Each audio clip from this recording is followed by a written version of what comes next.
Welcome to the Daily Horror Habit Podcast. I'm your host, Jay Krieger, bringing you daily reviews of current and classic horror movies for your twisted pleasure. Be aware that these reviews and discussions may include spoilers. And as always, I hope you enjoy. Coming soon.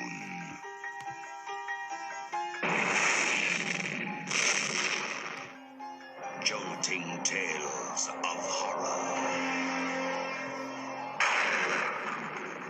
CREEPSHOW. From the author of Carrie, The Shining, and Cujo. And the creator of Night of the Living Dead and Dawn of the Dead. You'll scream at ghastly ghouls. Cringe at weird kids. And shiver at the doings of evil doctors. This is going to be extremely painful, Mr. Verrill. CREEPSHOW will grab you, grow on you, and give you the creeps.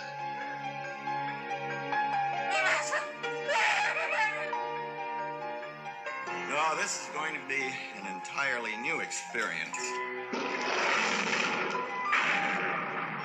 CREEPSHOW, the most fun you'll ever have being scared. Welcome to another installment to my year-long Masters of Horror celebration, in which I'm joined by a guest every Friday to chat about one of their favorite films from our month's featured director. For the month of February, we're honoring none other than the late and great zombie godfather himself, George A. Romero. And today's episode highlights Romero's horror anthology film CREEPSHOW, in which George Romero directed 5 individual tales of terror written by none other than Stephen King himself, with each tale exploring different horror subgenres with a strong variety of horrifying creativity, humor, and stellar practical effects, making CREEPSHOW a timeless anthology. And joining me to break down these ghoulish tales is freelance writer Patrick Brennan, who's written for sites such as KillerHorrorCritic.com, Rue Morgue, and Dread Central. Pat, welcome to the show. Thank you for having me. No problem. It's great to have another fellow killer horror critic writer on to talk horror today. Yeah. It's great writing for the site. You're actually the first writer from the site that I think I've actually seen in person at this point. Matt, who runs KillerHorrorCritic.com, said the same thing. It was just like kind of getting to know people that are behind the avatars that we spend so much time talking to one another on during on Twitter or whatnot, or email. And yeah, it's great kind of just like getting to know people, past, hey, I like this movie, you like that movie, and then getting to have people on the podcast, you get to kind of dig a little deeper into the reasons why they like certain movies, or kind of what about a specific movie maybe kind of resonates with them based on their life experiences or other things that kind of just get to know people a little bit better, Yeah, it's a lot of fun. But you picked George Romero's anthology horror film CREEPSHOW for us to talk about today. I did. But before we get into CREEPSHOW, which I'm really excited to because that was the first time watch for me, I'm interested in kind of just like hearing your Romero origin story. Do you remember your first introduction to his work? Yeah, so my mom was kind of like my first horror guru. She was super into horror when I was growing up, and I would kind of sneak her tapes from her bedroom and watch them. I remember seeing A Nightmare on Elm Street and Halloween and Friday the 13th and all those movies way too early. But for some reason, the one that she was always dead set that I wasn't allowed to watch was Night of the Living Dead. And I didn't know why, but of course it just gave it this whole allure that I couldn't pass up. And then it was actually much later in life. I think I was maybe, how old was I? Maybe like 16 or 17 when I finally sat down to watch it. I mean, it blew my mind on a lot of different levels, but I still couldn't figure out why I was allowed to watch, Freddy Krueger slice and dice people, but not, I don't know. I think it was just like the sheep guts or whatever that were used, but basically my intro to George A. Romero was him being this forbidden person that I couldn't watch. Night of the Living Dead was my first exposure to his work as well, and it was one of those things where it was like I was way too young and it was just on TV. Yeah. But considering I was so young, I was probably like, I don't know, 7 or 9 or something like that. It was on TV, but I didn't have any context for what I was seeing really. Yeah. So it was just kind of like, oh, this is scary because I don't understand what's happening. And then, like you said, in revisiting it later in life when I was around probably 16 or something, kind of getting more and more of an appreciation for horror movies and returning to it with context and learning about Romero more and about his filmography and all these different other elements, it kind of just gave me like a new appreciation for not only that movie, but just kind of like his body of work in general. And it really is interesting seeing it at an early age and then revisiting it later in life, realizing no matter how many other horror movies you've seen, whether it's like A Nightmare on Elm Street, Halloween, things like that, his films still feel so far removed from a lot of films from that era. So I'm curious for you, like, what about his particular style of filmmaking makes it just super memorable for you? I find, like, you look at his body of work and it's so interesting because you have the Dead series, obviously, that he's kind of remembered for. But then he has all these weird kind of interesting choices like Monkey Shines or what's the Night Riders? Yep, Night Riders. Is it that? Which yeah, Night Riders. Came out before CREEPSHOW, I think. I think it came out the year or two prior. Yeah. Or what's Season of the Witch. Like he had this really eclectic style that I don't know, I really liked. I really like revisiting, and I mean, everyone's talked about the social commentary that's been, kind of pumped into his Dead films, which are, he was kind of a master at making these really profound statements, but in a very non-heavy-handed sort of way. Yeah. But I also really love how, like Creepshow, for instance, is just. I sometimes think we take that movie for granted because you've got this movie. It's directed by George A. Romero, and it's Stephen King's first original screenplay, and it's got this incredible ensemble cast. And it's just kind of like I feel like we don't talk about it enough. Like we're all just kind of like used to it at this point, but it's such an amazing film. It definitely makes me feel kind of silly for not having seen Creepshow before now, just because, yeah, of course he's known for his Dead trilogy, and then. I mean, I haven't seen a ton of his sort of, like you said, this eclectic mix of films that he's made outside of that trilogy, which I need to revisit. But Creepshow is one that I know lots of people love the film, but at the same time, yeah, it really is just this remarkable kind of amalgamation of creatives involved. Obviously, you've got two of these like horror dons, essentially, being Romero and Stephen King, but then even just like Tom Savini being involved with being the lead on the practical effects and the makeup and all of these things. I mean, it really is like a horror fan's dream come true in a sense of all of these creative talents coming together. And then there's so much variety in the film, which is what I was most pleased by, I think, because, and I want to get into like anthology horror as a whole. Just, I don't know necessarily that I'm personally a big fan of anthology horror series, and I'm interested to hear kind of if you are a fan in general of that style of filmmaking. Yeah, well, I definitely am. That was one of my first kind of gateways, I guess, into the genre. Growing up, I remember watching television shows like Are You Afraid of the Dark and Goosebumps and Tales from the Dark Side, and obviously Tales from the Crypt, which the comic series inspired, Creepshow quite a bit. And for me, it was always, even if a segment in an anthology was kind of weak or an episode, I still kind of. I've always been a fan of like the short story format and what can be done using that format, and when it's done right, it's incredible. And even when it's done kind of mediocre, it's like, oh well, it didn't take up hours of my time, at least,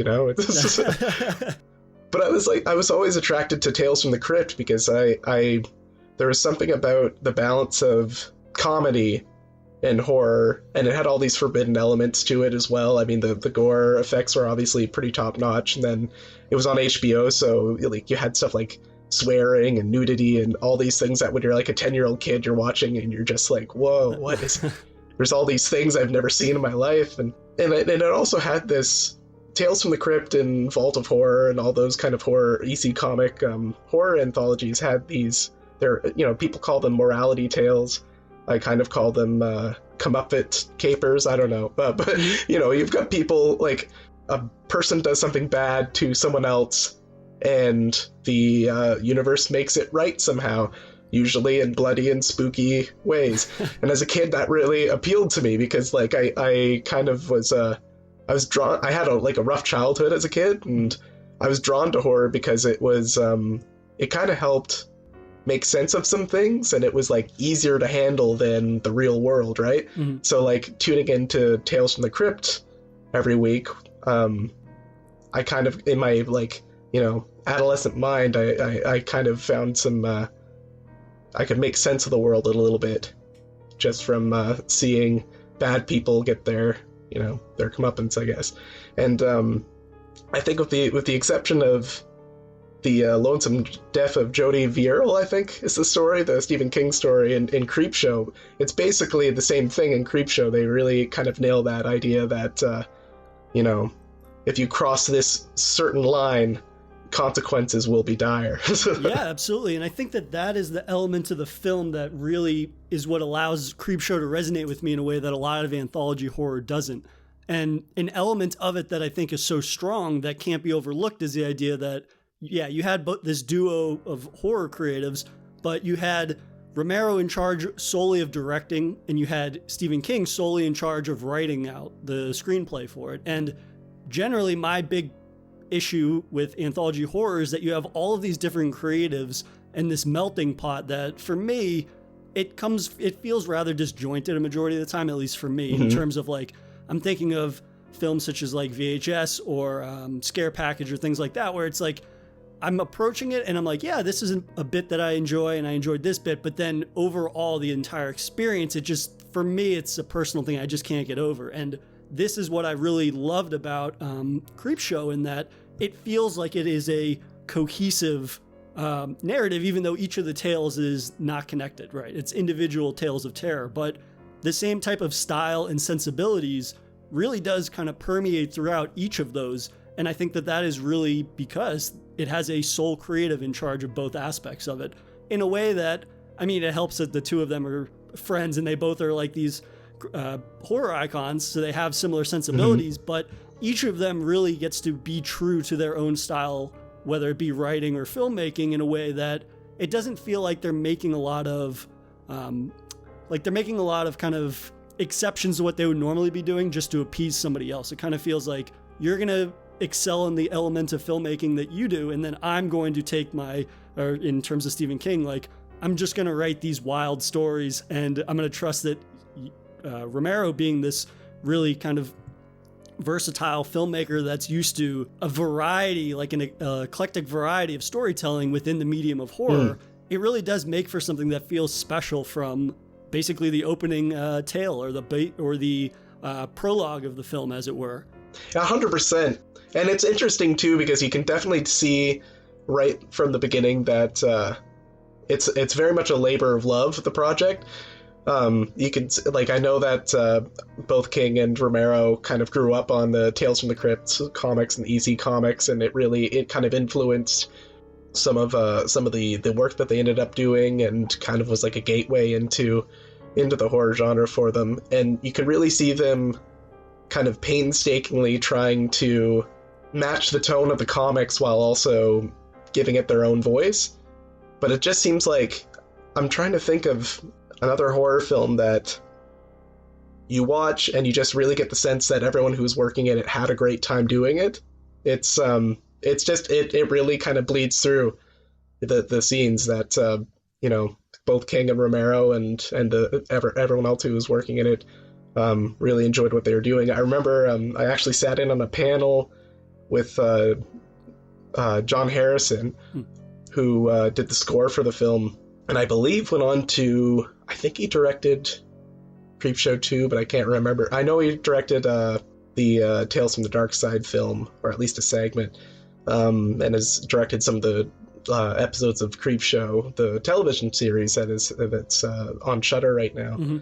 But he composed the score for the film, and he was saying how much fun he had putting that work together, because he got to kind of create an individual piece for each of the segments, and really kind of let his mind wander when it comes to trying to create pieces for those to match the it just seems like it was a lot of fun to do.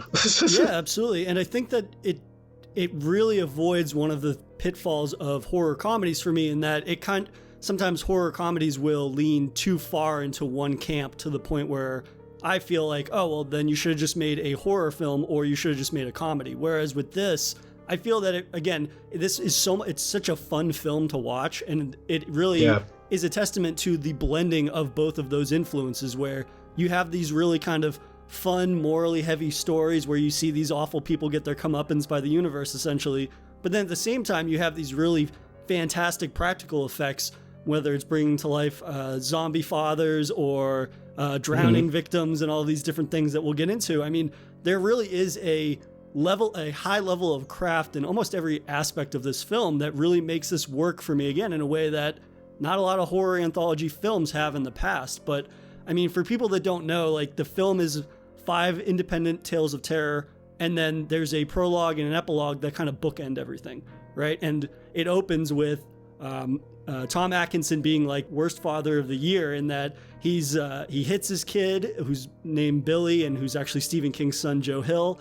And he berates him essentially for like reading a Creepshow comic or a horror comic, and he thinks they're filth, which I'm sure in the time period, like, parents were probably a lot more, parents probably connected with that, and this idea that like, oh, you're reading this junk that's rotting minds and all of this types of things. So, and then the comic itself, the Creepshow comic that he throws in the garbage, essentially becomes our portal into each of the tales of terror. It's an interesting wraparound premise. Like, I find, sometimes I find the wraparounds can be a little like tedious, but I like how brisk that one is.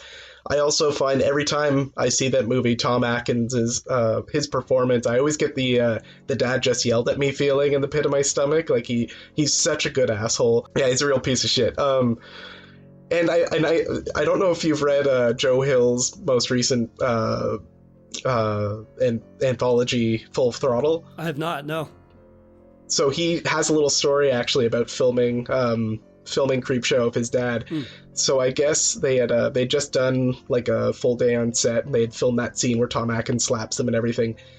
And then Joe gets into the car with his dad, and they drive off to a McDonald's, and it's like 10 o'clock at night or something like that. And Joe they're waiting at the counter, and Joe's taking his time trying to, figure out what he wants, because he's like super young and stuff. And King, I think, like, was like, come on, hurry up, come on, like, kind of like pushing him and stuff.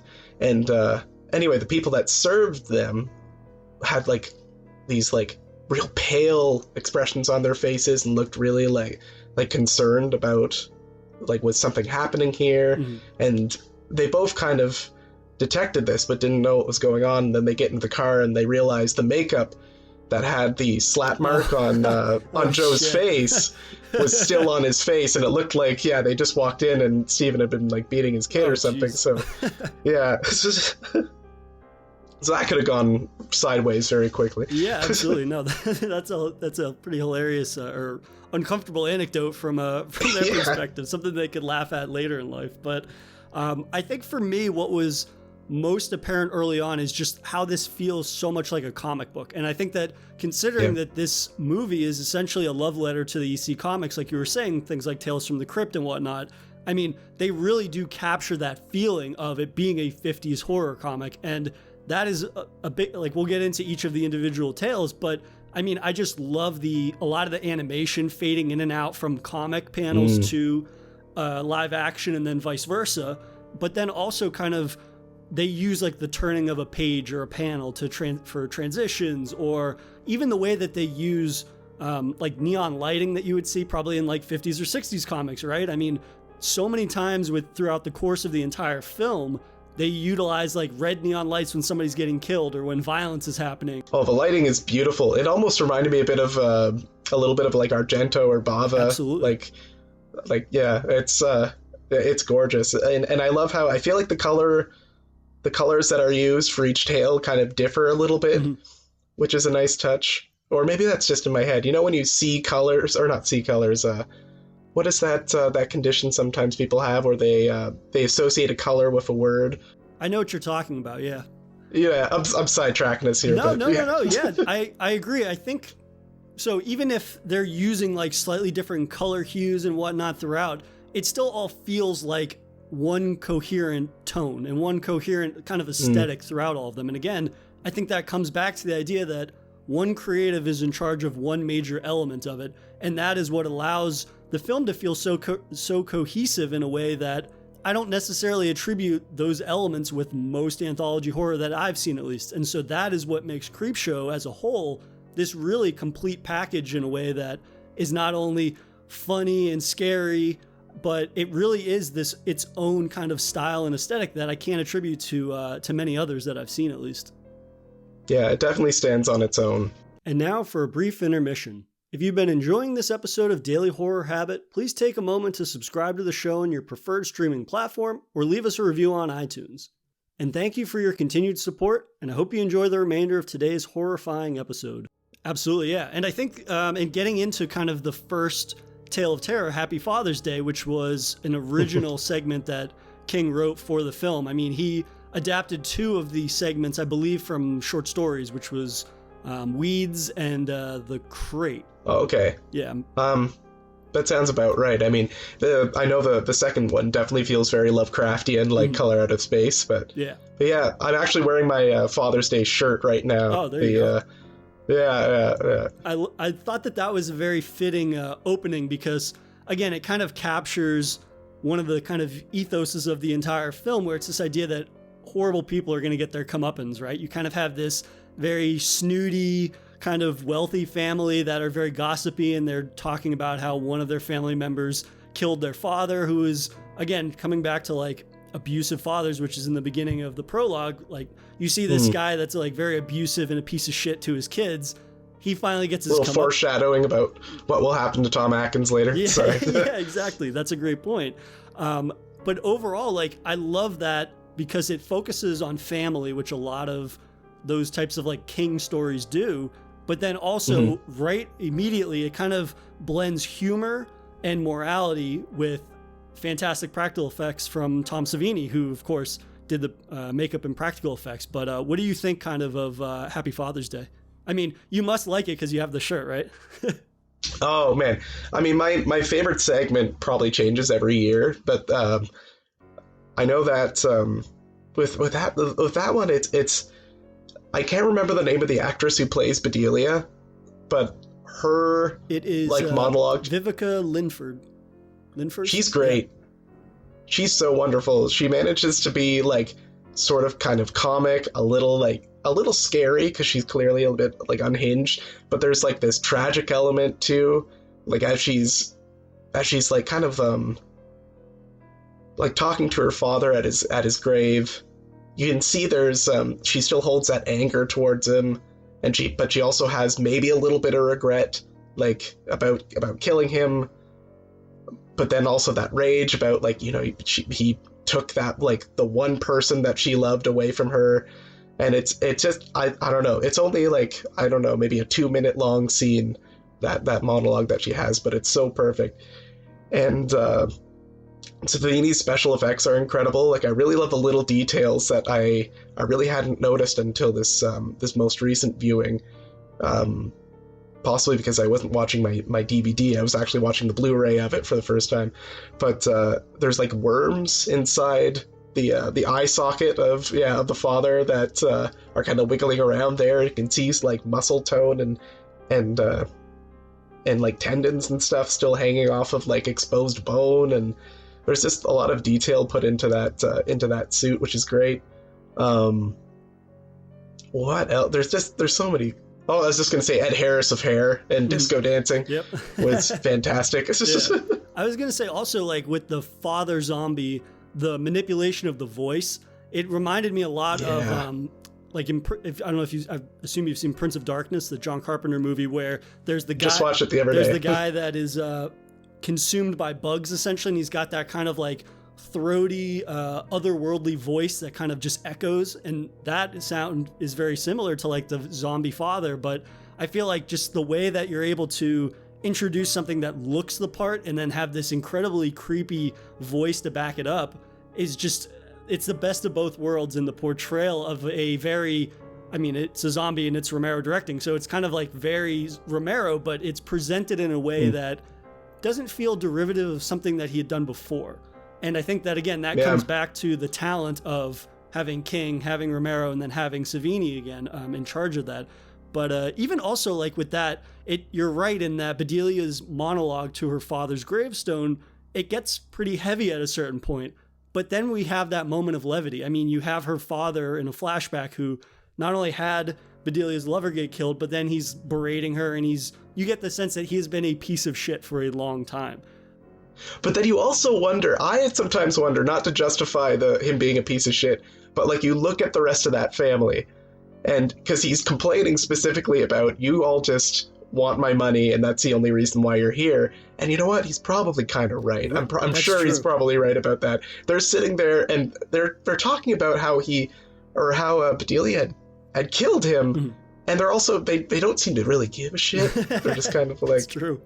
They don't. I think it's interesting. Like, I referred to him as a piece of shit, but in the sense they're all pieces of shit. So it's kind of like figuring out who is the worst person out of this group, kind of.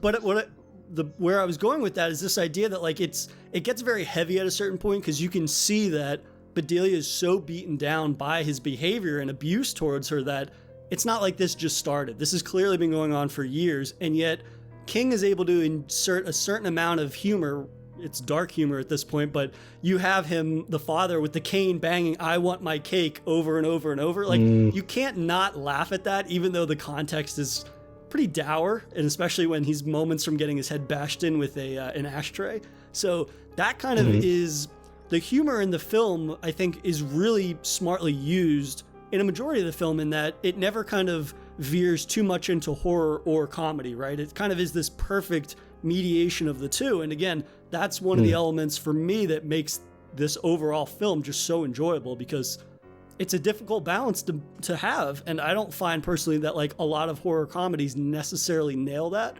And this film definitely serves as a pretty strong example of that. Yeah, for sure. And that's also a really interesting point you brought up about, I've never, and as many times as I've seen this film, I had never drawn that connection between Romero essentially creating the modern zombie and then he's directing this different kind of zombie in this segment, and somehow manages to not copy himself. That's a good point.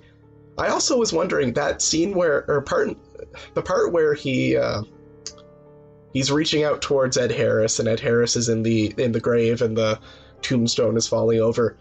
Does he have like telepathy or anything? Is he like pulling the tombstone onto him, or? It's a good. I was just wondering. No, yeah.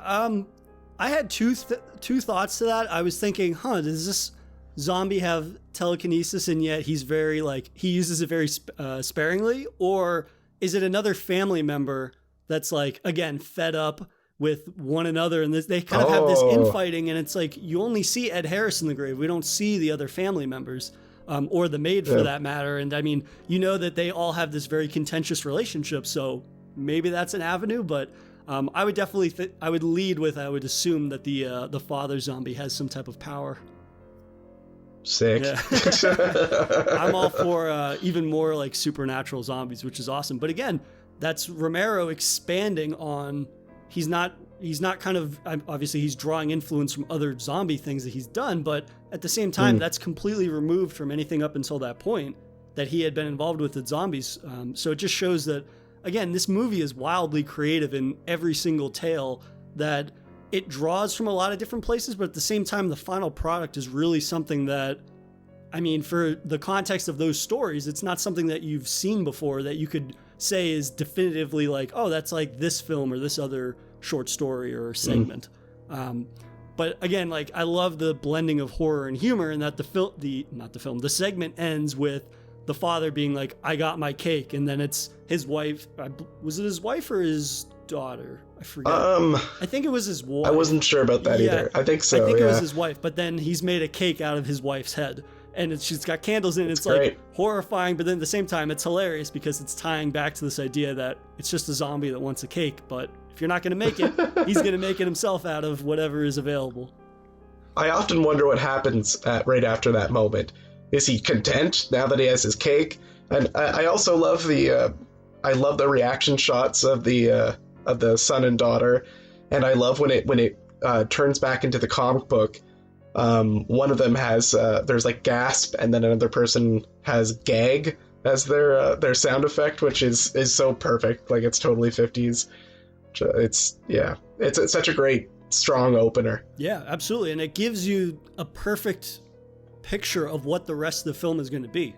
And in terms of like the style and tone, and again, that blending of horror and comedy, and yeah, that 50s, I love the comic book aesthetic again of the whole film. And that moment is really indicative of that, because it's one that they return to, and yet, especially when they blend from live action to comic book, the panels are, it could have been so easy for them to be like, well, we'll just make a panel up that kind of like has a picture of what was happening, and then we'll just move on to the next thing. But it has bits of dialogue, it has descriptors of what was happening in the scene previously. Like, there's just so much fine detail in that it really does become immersive in a way that it could have just been a cheap effect. You know what I mean? They use the panels turning, or I believe it was in The Crate, when they're having a phone call, like it breaks up into 2 individual panels.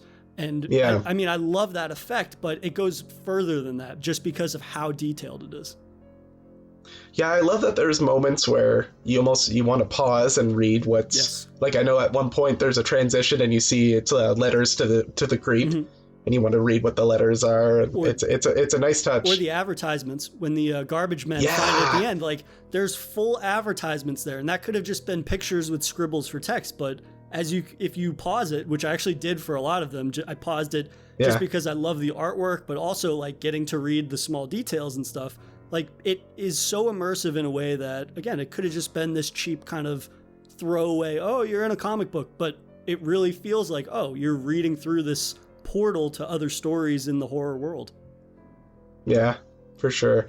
And I really like, too, that you can really see a difference between, like, I'm not trying to knock the CREEPSHOW television show, but I'm pretty sure that because they also have some transitions and kind of mimic that, but I'm pretty sure it's done all digitally. And that sounds right. Seeing seeing all the hand animated pages, it really like adds this level of charm and authenticity that I think the digitally created pages just don't necessarily have. Yeah, I think I would agree with that, definitely. Not to knock this series, which I think succeeds occasionally, and it does capitalize on some elements of what it's being adapted from well, but at the same time, I would say that it definitely does not nail the immersion factor. And I don't know if that has to do with the fact that it is a series instead of a 2-hour film with like the best of the best if you were. But I don't think that works nearly as well as the film does. Yeah. But it's hit or miss. Yeah. I'm interested to hear what you think about the next tale of terror, though, The Lonesome Death of Jordy Verrill, which is Stephen King. I believe it's his first acting role. I'm pretty sure that's. I'm pretty sure that's. I'm pretty sure. I mean, that would be my assumption, but this one was based off of one of his previously released short stories, which is called Weeds, which is essentially about this farmer who discovers a meteorite that crashes in his yard. He touches it, and then he's got this thing where he keeps putting his fingers in his mouth, and then, of course, he touches the meteorite, and there's this, like, alien fungus, basically, that grows on anything that it touches, and then he becomes enthralled by and then, of course, the farm itself does, and this parasite, basically, kind of just grows rampantly throughout the place. But I'm interested to hear what you think about this one. So, I'm a big defender of this segment. I really think the comedy of it works, and I think King's performance it's huge, and apparently that's what George Romero wanted out of that. He kept saying to get bigger and bigger and bigger with it, and I think it's appropriate for the general tone of it. Like, there's so many moments that are just like the comedy is almost like layered and smart in a way that, like, there's moments that I on my last viewing that I didn't realize I hadn't noticed, the first 15 or 20 times I'd seen the film. Like, just the idea that in his fantasy, he can bring this meteorite to, I can't even remember, was it a university professor? Yeah, it was a university. Yeah, and then he thinks the guy's going to give him $50, but he's like, no, I'm going to hold out for $200 for this meteor from space, which is all hilarious, but I'd never noticed the detail that the guy, after he pulls the cash box, the university professor having a cash box in his desk, pulls it out, he starts peeling off $5 bills and counting those off to him, which I just think is like, it's just such a great idea. Like, I love the way Jodie's mind works. Mm-hmm. And I also think you were talking earlier about the balance between kind of humor and kind of like the darker parts of the material. And it's such an absurd segment. And then at the very end, Jodie kind of like wakes up and he's essentially Swamp Thing or like a living, moss person.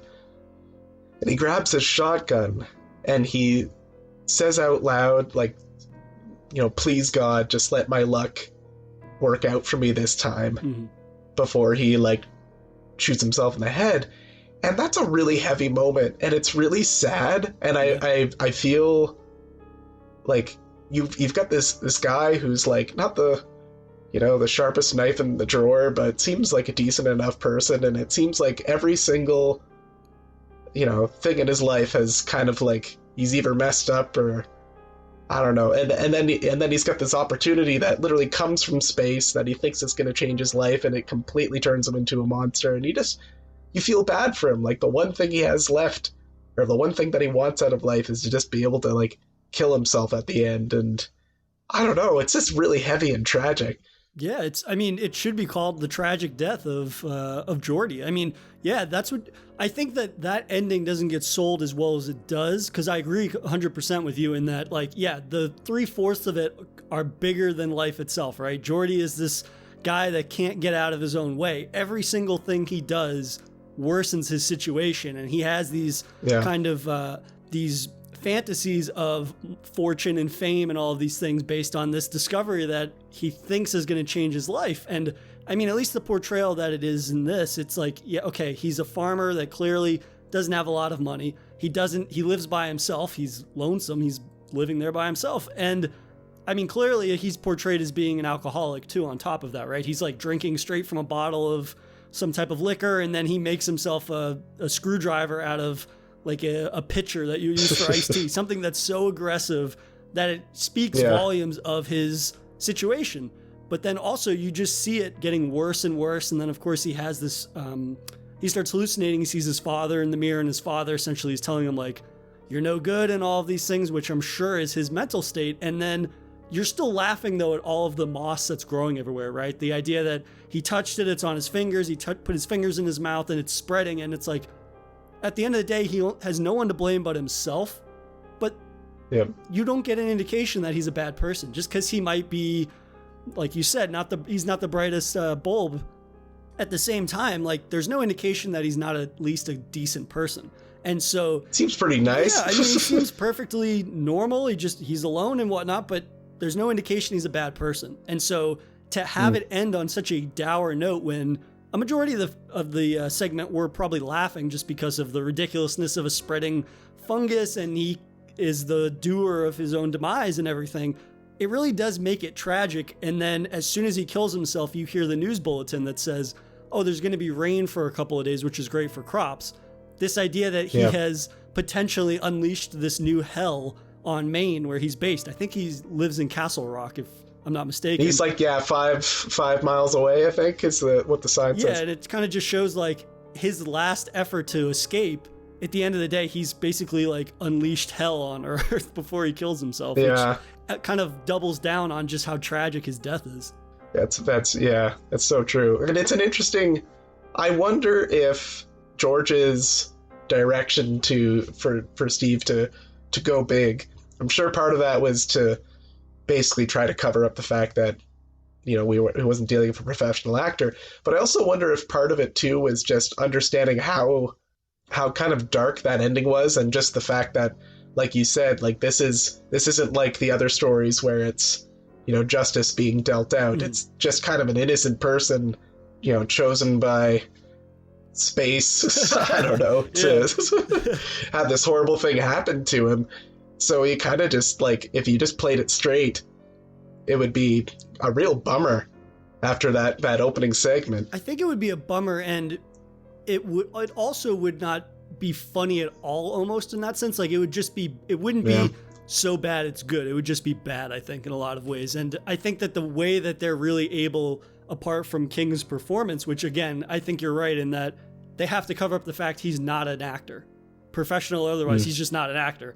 And so having him periodically say these crazy lines like, I'll be dipped in shit if it ain't a meteor, or meteor shit, which I think he says 3 or Meteor 4 times. shit. I mean, you have to have those big moments, because I would hope that it sends the message home to everyone that, hey, this is so over the top that there's no way that it's not intentional. And the humor in this segment it's much more humor focused, but also it's more overtly written, almost like a comedy. Whereas all the other skits, it phases in and out. Whereas this, it's a comedy from the moment it begins up until the moment where you see him in the corner as a moss man, and you're like, oh, that got as bad as it could get. And then he reaches for the shotgun, which legitimately caught me off guard, because it's so humor focused that when he reaches for the shotgun, I'm like, oh shit, King. I leave it to King to like end this hilarious bit on the most dour of notes. Yeah. Until he pulls back that curtain to show the shotgun, you think he's just going to be like, "Oh, Jody had done it again," like Willikers. Which is great, because at the end of the day, like, I would expect that from King, and if I didn't get that ending, I would be like, okay, that was the one big comedy segment of the film. But then I think if it doesn't end on that kind of bummer note, it almost feels too far removed from all the other segments. Yeah. In a way that you'd be like, looking back on it, you would almost be like, that was really strange that they decided to go with that. So for those reasons, I think, again, it just shows, like, had there been multiple writers and not just King at the helm of all of the segments that were being written, of course it helps that he was adapting something he'd already written. I mean, it does allow the tone of the entire film of Creepshow to really, from point A to B, really stick the overall tone, which blends into the aesthetic and everything else that the film accomplishes.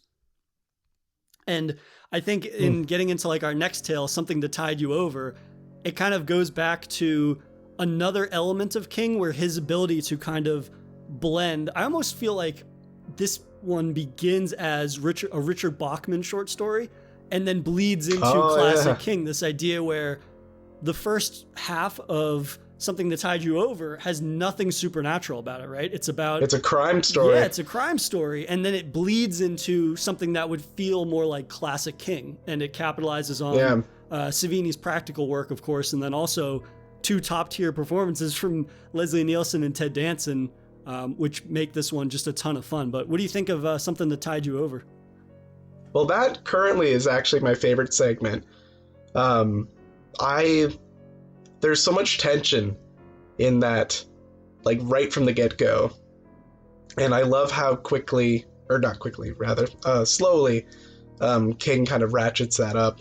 I love, like, when I was a kid, I remember watching, Cheers, and I grew up on, like, the Naked Gun series and Airplane and all those movies with Leslie Nielsen playing comedic roles and Ted Danson playing just kind of the smooth talking guy, and it was interesting watching them in that segment for the first time as a kid, because they feel really against character. I mean, I guess Ted Danson is still kind of smooth talker, but it's weird seeing him in this dramatic role, staring death kind of down the barrel. I've never seen him with the stakes so high before, I feel like.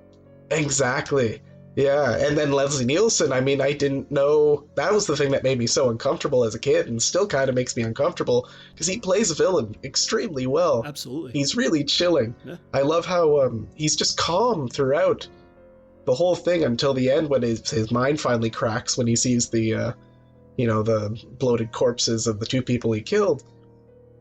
But he's so calm and calculating, and has like this kind of mean, dry wit about him as well, as he's doing these horrible things to these people. I just love it, and I love that. That's a great point you made about the kind of Bachman-King split there. I love that. I love how it starts off as almost like a crime story, and then very quickly turns into something much darker. It's the perfect third act of a 5-act film, I feel like, because it's so...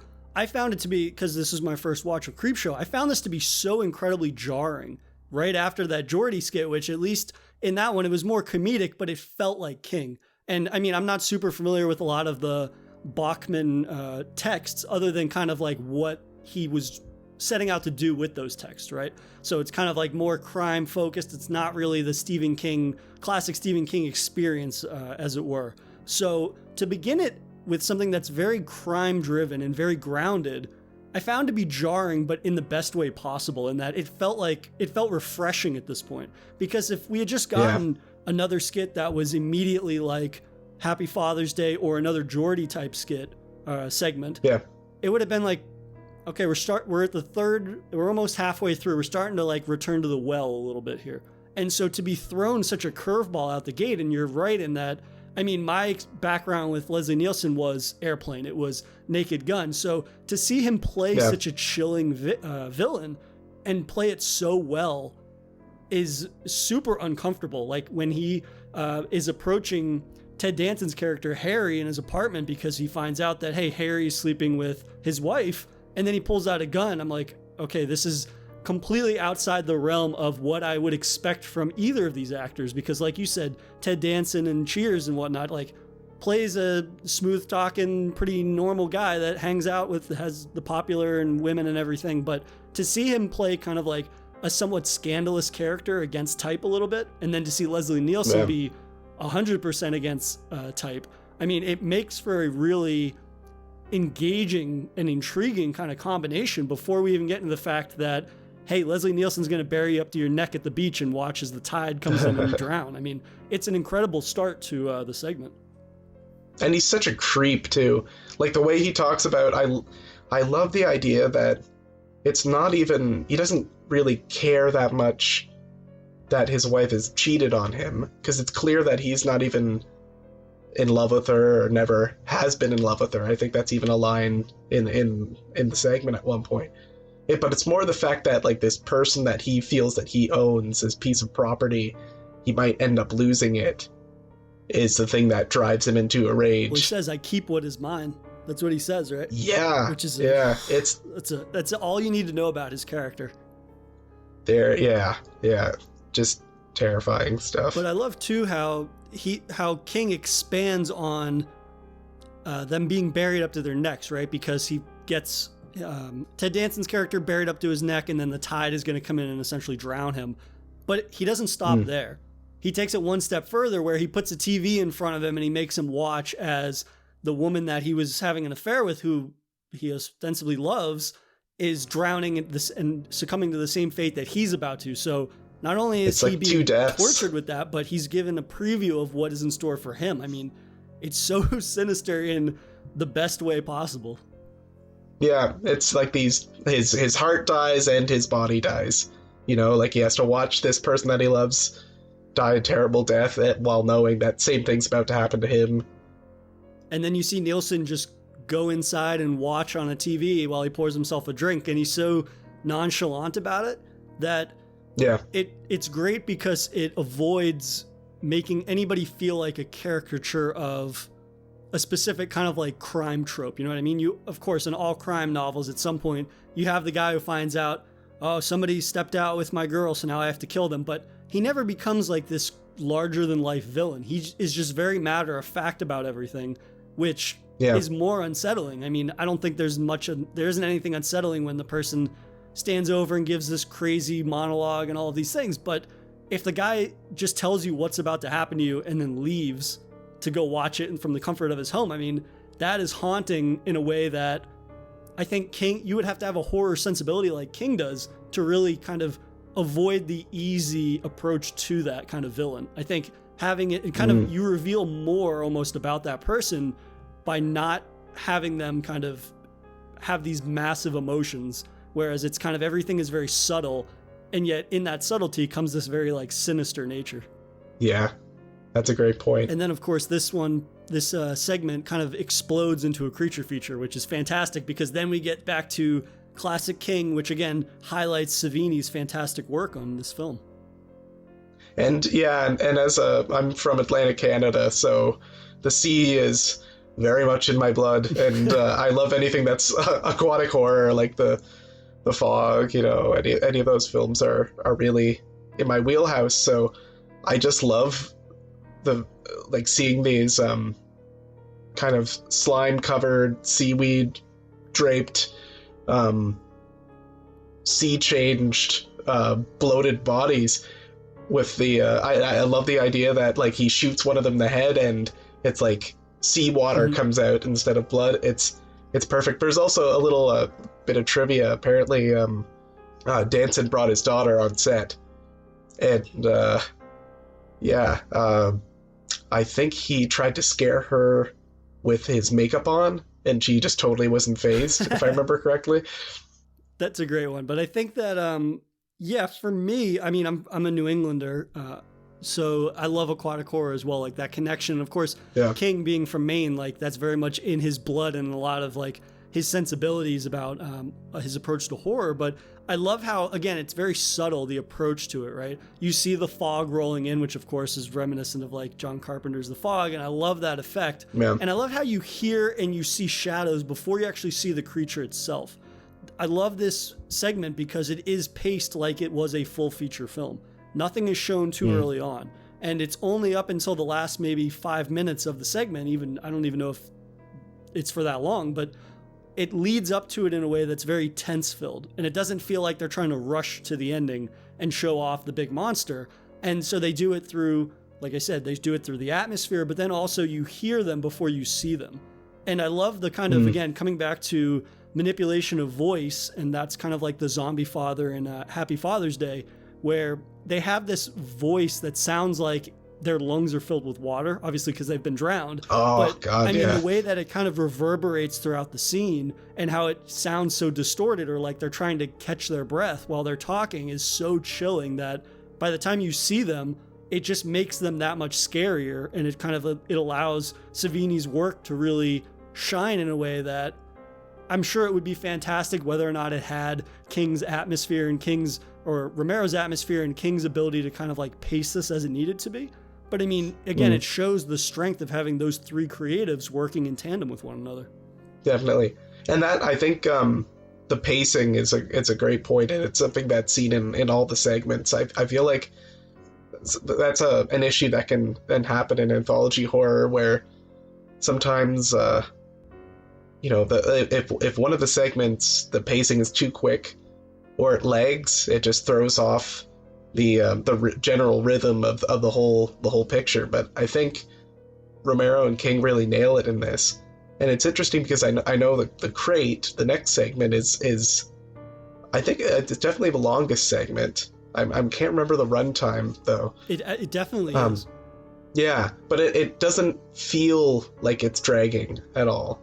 I think that is, the pacing is the biggest tell of, again, you having a sole creative in charge of both departments of this, and that I agree that like a lot of anthology horror, by the time you get to the end of it, it's very apparent that certain segments obviously did not live up or match with anything else, and that is indicative of like, yeah, you have all these creatives, so the idea that you would be able to make all of these segments mesh together is not realistic. And so even in CREEPSHOW, where you go from something that is kind of you have Happy Father's Day and then you go into the most comedic heavy segment of it, at least when it ends on a dour note, you see where it's building to. So that way, like as soon as I finished the film, I looked back and I was thinking about, well, did that really fit? Did this fit? Did that really meld together as well as it could? And then you see it almost like a puzzle piece in terms of, again, had something that tied you over not kind of capitalized on an ending that is very similar to certain King sensibilities,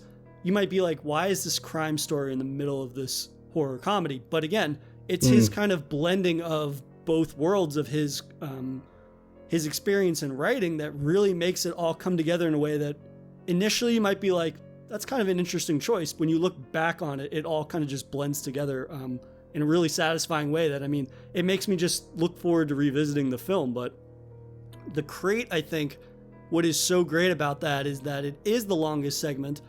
At the same time, though, the characters are all so great. The extended amount of time, it's not wasted. It's spent developing the characters and their relationship, so that way when you get into the more kind of King sensibilities with the monsters and Savini practical effects, you actually care about what's happening and you're invested in these characters, which, again, it's a short amount of time in the grand scheme of things, which it's a difficult thing to make somebody care about a character in anthology horror. Yeah, I find they, especially the relationship between, I can't remember the husband's name, but the main character and Henry and Adrienne Barbeau's character. You really, God bless Billy. I love Billy. I kind of felt bad for him. I felt bad for him. I felt bad for him too, but then I'm also like, it's kind of like in the first segment where the grandfather or whatever, you kind of wonder, well, you know, he's probably right. They are all leeches. And with Billy, it's like, I mean, he might be kind of, I guess he could be kind of lame. I mean, maybe. I think it's interesting because on the outside, like his demeanor is so beaten down, and obviously he's basically portrayed as a pushover, but then you see throughout the segment, he has these various moments where he just fantasizes about killing her. And while Billy might be verbally abusive and things like that and belittling him, at the end of the day, which is worse, a fantasy about murdering your spouse or being verbally abusive in a way? You know what I mean? Like, that's true. Yeah. It kind of, again, to your point, it comes back to Happy Father's Day, this idea that you're juggling potentially like two people that are not the best. And it's kind of like weighing which of the two is worse. Yeah, exactly. And it's also kind of this terrifying prospect of like, you never know what's going on behind someone else's eyes. You know what I mean? Like, they could seem like a pushover or super bland, or like it's always the person you least expect who has, like, you know, a bunch of like fucking heads in their basement. You know, it's you just never know. And I think that, again, like the two moments where Henry has those fantasies about killing Billy are like super morbid, but then the last minute, especially the first one where they're at this garden party at the university that they teach at, and he has this fantasy where he just takes out a gun and kills her in the middle of the party. And like, that's a super dark moment, but then of course King balances it out with humor, and that everybody at the party, who, like, some of them are covered in blood and brain matter, they kind of look over at him and they all start clapping, like applauding his deed. And so I thought that was a really fantastic example of just like balancing out this super fucked up moment with something that is super fun. It's a hilarious moment, because at first I'm just like, because I'd never seen it, so I was like, holy shit, is this the angle that this segment takes? And then you're just like, no, he's just like having these really messed up fantasies. I think that you get the ending in that segment that you do, and it's so satisfying because of all the time that's spent developing these characters again. I mean, you have his friend Dexter, who is a professor at the university, who basically gets a call from a janitor there, hey, I found this crate, it's really old, you should come check this out. And then of course there's a monster inside the crate, and it eats the janitor, and then Dexter has to elicit the help of Henry. And Henry, what is his goal in life? I got to get rid of my wife who's being a pain to me. And so you start to see the gears turning in his head before he even says it, like, okay, he's definitely going to feed his wife to this monster in a crate. And I love too how I'm sure when Dexter thought, you know, who can I call about this? And then he calls Henry. I'm sure there's some part of him that's thinking, like, what am I doing? This guy's not going to know. Like, this is probably the worst person to call. And yet he's that guy who just immediately, he's like a fixer. Yeah. Like he automatically knows everything that he should do to, like, because the janitor who gets killed, doesn't he, I'm trying to remember now, he knows to, like, mop up the blood. Yep. And like he's just very efficient and completely unexpected of the type of person that he is. Well, it's like you said, he's very unassuming early on, but yeah, sometimes those people that are purposefully unassuming are the ones that have a head full, refrigerator full of heads or whatnot. But I think it is funny though how his wife spends the entire film talking about how belittling him, being like, you're an idiot, what would you do without me? And then you realize he doesn't need anybody. He's 100% capable of cleaning up the scene of a crime and all of these things. And I think that lends some mystery to his character, and you're almost like, okay, I don't know if I want to be left alone in a room or piss this guy off, because we don't know how that'll play out.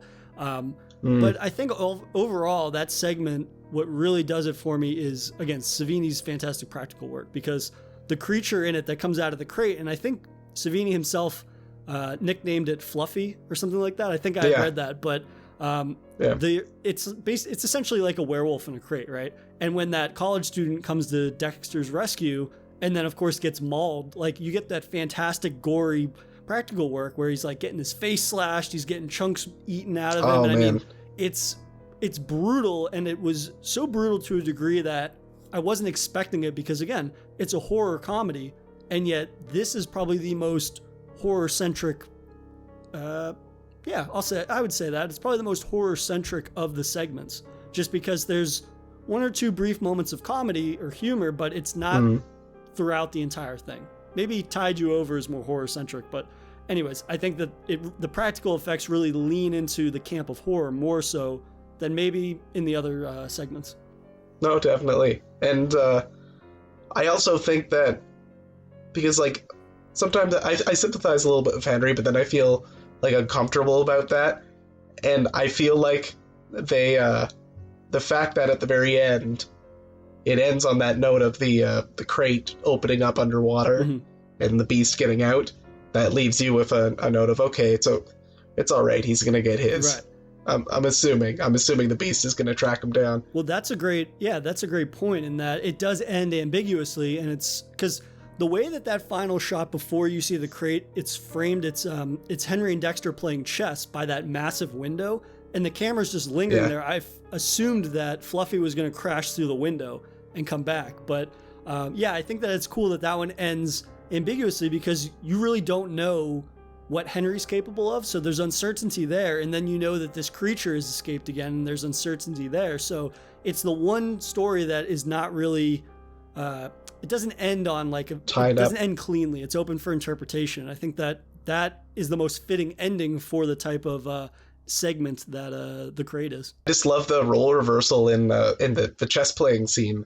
How they by the end it's been clear that Henry really has been 3 or 4 steps ahead of everybody this whole time, and Dexter's actually been played, and it's I love that there's kind of a dawning on his face that that's the case, and it's genuinely chilling, and it makes you wonder, with the beast erupting out of its crate and escaping, you almost wonder, well, will it come and devour Henry, or will Henry figure out a way to kind of, this is my new ace in the hole or whatever, like, right. Will it be able to figure out a way for it to do his bidding?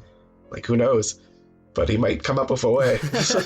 It seems that out of all the characters, he would be the one to figure out a way. But also, I mean, it kind of represents essentially this metaphor of like Henry's awakening, right? He's essentially coming out of his shell, much like the beast comes out of the crate, in that when he comes out, somebody is going to die, and they both have that effect on the others around them. But yeah, that one is definitely one of my favorite segments, I think, out of the entirety of CREEPSHOW. But in going from this kind of like creature feature segment into the final segment, which is they're creeping up on you, which is another original segment for the film that King wrote.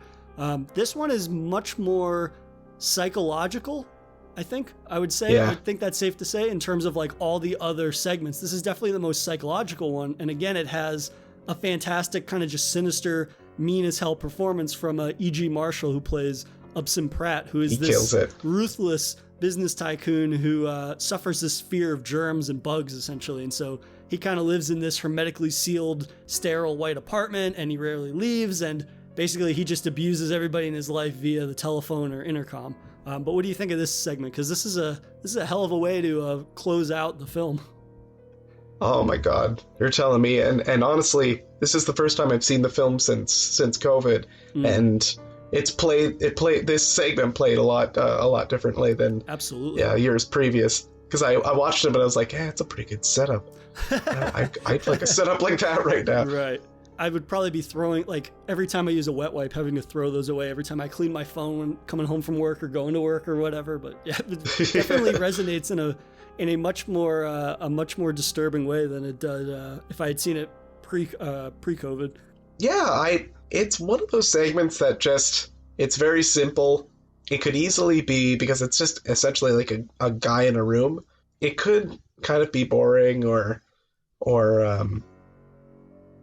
kind of, I don't know, like tedious, but I feel like it plays really well. Especially if anyone who has any sort of fear of bugs or roaches or anything, it really does get under your skin. I love anything that it kind of in a weird way. It reminds me a bit of the Raven, I guess. Yeah. Not so much in the sense that he's mourning anybody, but I love this element from, I guess not the animal kingdom. In this case, it's the insect kingdom, but this element from the inside, making it into his kind of airtight sanctuary and just refusing to leave, I guess. Yeah, I really love how, again, like you had kind of said, it's a very simplistic premise, and it's just a guy in a room if you want to kind of be reductive about it, and yet we're able to make this environment very interesting because based on the character himself, right? It's kind of like it's sterile white and everything, but you learn so much from the environment, how particular everything is, how he's so cut off from the world, and yet he almost his only pleasure could really be derived from his jukebox and using the intercom in his phone, which is basically just to torment people, right? I mean, he so gleefully torments people, but at the same time, it's interesting. You and I have been talking about characters that are getting their comeuppance, and at the same time, while it's inarguable that this guy is a scumbag because he's like laughing about somebody in his work essentially killing themselves, and then the wife calls him telling him he's a horrible person, and he's like making light of it and everything. But at the same time, the more I started to think about his character, is it that his character is just this horrible person, or is it he is the way he is because of some sort of mental illness, right? This idea that he's so fearful, he's essentially like a hypochondriac, but to a more so degree that it basically rules his life, right? He is this prisoner essentially in his home, which he's like, I think it's supposed to be implied this house is like the high-end technology and everything, hermetically sealed and everything, but he is a prisoner essentially. And no matter all of the wealth he has, it's not going to save him from these things that are plaguing his life. And as much as he denies it, those things are still under the surface. Those roaches are everywhere that he thinks is clean and sterile. They're actually there. I think too that this segment is definitely the most like Romero-esque in terms of like social commentary, because it definitely feels like he's talking a bit about class. Like you've got this old guy who is, clearly has probably made quite a lot of money off the backs of other people and doesn't treat people who he sees as below him as people. And yeah, what comes after him are roaches. And what are roaches? Like the ultimate survivors. Like they're the people that, or well, not the people. You know what I'm trying to say. I know what you mean, yeah. And I think it's interesting too that, I mean, it's very funny and very Romero-esque that roaches that are viewed as like these disgusting things, which they are, but that's how the character views people below him. And like you said, he made his wealth off the backs of other people. And we see that brief interaction he has with, I believe it's like the building super that stops by, and he starts, and he essentially like makes a racist comment about how like blacks are in that role for a reason, or so he makes some kind of snide racist comment like that. And so he clearly views other people, especially, and it seems that he views minorities as roaches essentially in his view of people that are beneath him. And so for roaches then to like be his undoing is almost like a metaphor that these people that he perceives as being this thing, you're going to get this manifestation of it, which ultimately is his own undoing. I mean, it is very Romero-esque, and I think it's the least, I mean, with the exception of like how he dies, it's probably the least of the Stephen King-ish segments, you know what I mean? I think it's definitely one that Romero 100%. had some maybe heavier influence in developing, or maybe kind of capturing a certain tone, which I think really comes in a big way, because it is a very remarkable way to kind of round out Creepshow. But I mean, I love too how it's paced, and we've been talking about pacing and how well it's paced. You start out with a few roaches, and then throughout, I assumed like, oh yeah, there'll be maybe a couple hundred, and then you see your first 1,000, and then you see 10,000 maybe, and then and it just keeps building and building and building and building to the point that the big scare at the end, must be what, 200,000 roaches or some insane amount of roaches there. That I know it's apparently hell on the set. That's for sure. I would not want to be on that set. Just leave it at that. But I love too, just like how it's not just that the roaches are there, it's that he sees them and then they're disappearing, especially like when the lights go out, and then he's like, oh shit, are they on me? Are they on me? But then even when the lights come back on, he doesn't see them, but then they're like in his food, which is everybody's worst nightmare. Whether or not you like insects or not, it's just like they're in his food. He's eating them. And it's like, you can feel his anxiety and his, and he's like barely keeping it together essentially. And I mean, it just makes for a very uncomfortable segment. And I love that idea of, like, if you've ever had pests in your house, the scariest thing I've found is not seeing the pest itself, but not seeing it and wondering where the hell it is, and getting little reminders that it's you know, you'll find droppings or whatever, but like, you know, it's or I remember reading a news article that they had taken something like infrared cameras or something, and they planted them in 10 average, you know, homes in like the suburbs, and then just took photos all throughout the night. And they're in houses that the owners didn't think they had any sort of pests or any sort of you know, problems with that. And the things that are living in your house without you even knowing it, it's just utterly terrifying. So I love that idea that he you know, he gets the glimpses of the roaches, but then he's squirming, just wondering, well, where the fuck are they now? A brief anecdote. One summer when I was in college, I was staying at this place, and we all got these horrific spider bites throughout the course of the summer, and yet we never saw spiders ever. And so it was that thing where you're almost like, am I going crazy? This idea that we're constantly covered in these bites, and yet we've never seen any spiders or anything like that. And it was one of those things where it was like, I almost found myself cleaning my apartment like every other day or every day, because it's this thing where it's like you're being attacked by this thing, and yet you never see any evidence of it. And then you start to question, oh, fuck that. Are you yourself crazy? And that's what this segment does so well for me, in that at a certain point, I didn't know if the roaches were real or not.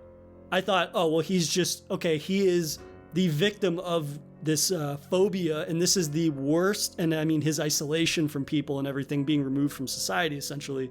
Like, it's just, this is his rock bottom breaking point, essentially. But then you see just how fucked up it gets, and you're like, oh yeah, Savini is involved in this, so we're definitely going to have some horrific, like, body horror moment or something like that. And that is the culmination of his fear, in that they end up basically like being birthed from him, which I think is a fantastic way to end the segment. It's a hell of a money shot. Oh my God. It's probably the best money shot out of any of the segments, just because it literally leaves you on that image in a way that it's like, this is the big, quote unquote, like scare of the segment, right? It's this idea that it's like, yep, he's finally been consumed by the thing that he was the most scared of. And I would agree with your point about this being the most Romero-like segment, and that it's like, hey, we're going to tap into the kind of comeuppance of Stephen King's sensibilities, but then at the end of the day, we're going to take this real piece of shit that looks down on everybody around him and basically give him the worst comeuppance imaginable for him. That's why I feel almost bad for, the sequel and then the television series. And I guess there was a Creepshow 3, but it's kind of a bastardized version.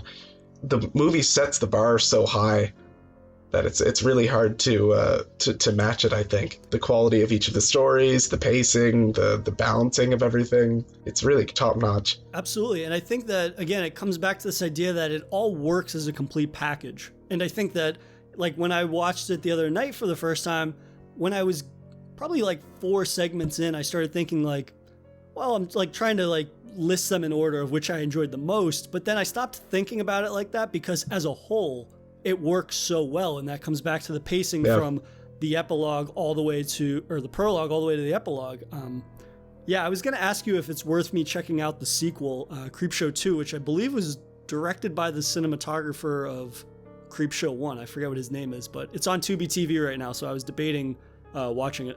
Yeah, I mean, like, it's weird because it's only 3 stories, and it doesn't really have a wraparound, but there's a lot of fun aspects to it. The first story I will tell you is pretty damn racist. Yeah, it's like about a cigar store, wooden like Indian carving that like comes alive and starts avenging the deaths of it's. That sounds like something a white guy wrote.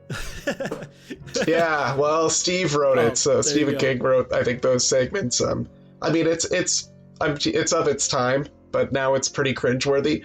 But the next two segments, the raft and the hitcher or hitchhiker, are fantastic and are totally worth seeing. Oh, nice. So yeah, I definitely suggest that.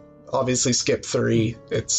I will definitely check out Creepshow too. But in kind of just rounding out our chat, I guess my last question for you would be, it's fairly broad, but I'm kind of just interested what either Creepshow or George Romero's films kind of as a whole mean to you. Because I was thrilled that you picked one of the, not that I haven't enjoyed talking with other guests about like his zombie films, but this is the first Romero film that I think I've even seen that isn't zombie related as a whole, right? It's this anthology thing that has a lot of variety to it, and it really is representative of his kind of eclectic sensibilities in horror storytelling that are just different from his Dead trilogy.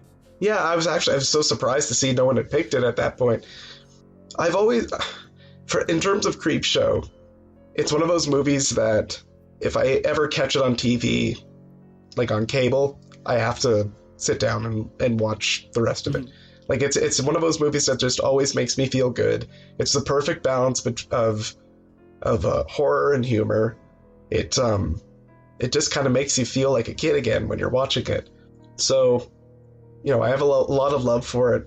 And in terms of Romero's work in general, I think he was one of the first directors that really made me think about kind of social justice themes within horror.